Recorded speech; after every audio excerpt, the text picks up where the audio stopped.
Allez, on va repasser ça, c'est pour ça que je suis en train de me transformer. Blier, madame. Vous voyez quoi? J'étais parti vers Richard Gere, j'étais parti dans le Mel Gibson, je vous parle d'Al Pacino, je me sentais plutôt la taille de faire mon régime, de mettre une petite veste noire et de regarder comme ça et de taper du calibre jusqu'à 60 ans. Eh ben non, madame.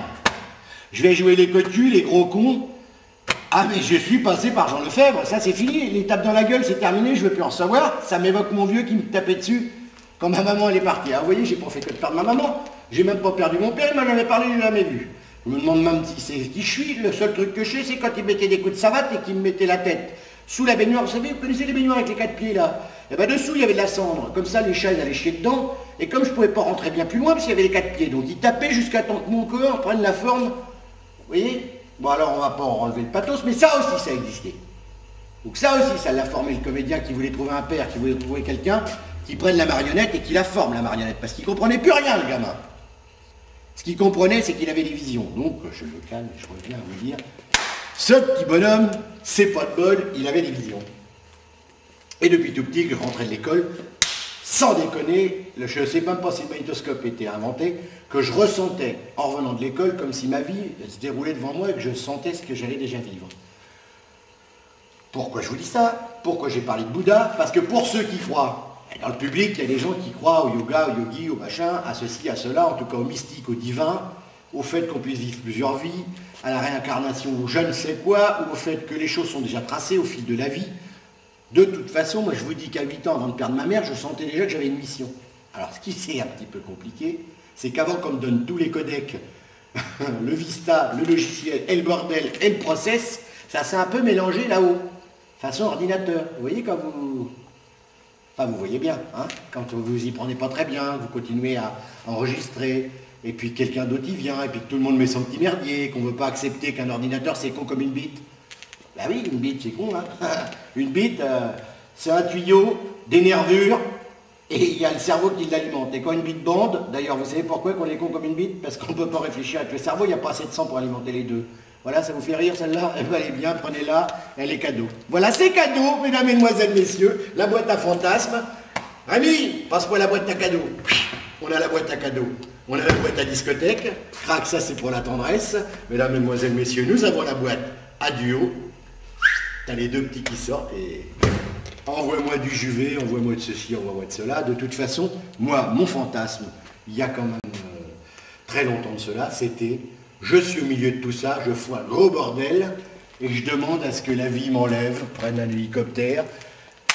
Ça va aller très vite, vous ne pouvez pas savoir toute la vie, mais quand j'étais à Chalon, c'est exactement ce que je voyais, ce que je leur disais. Je dis, mais alors on n'a pas les couilles de mettre tous 500 balles, et à partir de là, on loue un hélicoptère, on prend les tournesols, parce que tu sais, la déco, c'était des tournesols. Et comme j'étais en éructation terrible, j'avais fait mon virage magnético-dépressif. Je vous ai parlé de 9 ans, alors là, ça a été encore une grosse étape.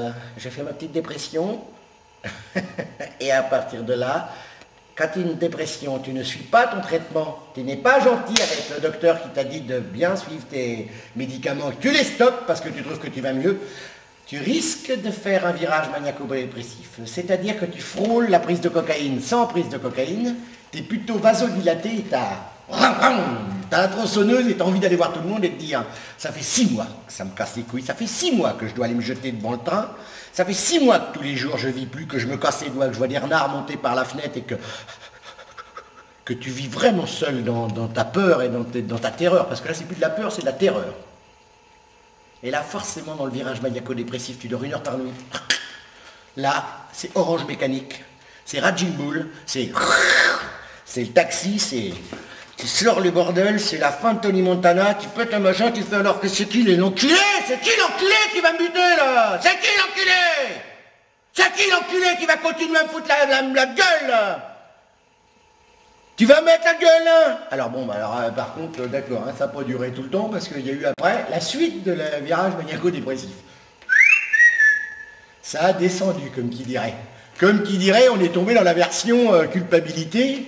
Parce que effectivement, les programmateurs m'ont vu à Chalon très énervé, très remonté. Ils n'ont pas bien su me situer parce que le cadre, un mec, un triporteur qui se balade, qui raconte des histoires et des machins, qui a bien un costume, qu'on visualise bien, et qu'on voit le matin se promener avec son slip sur la tête.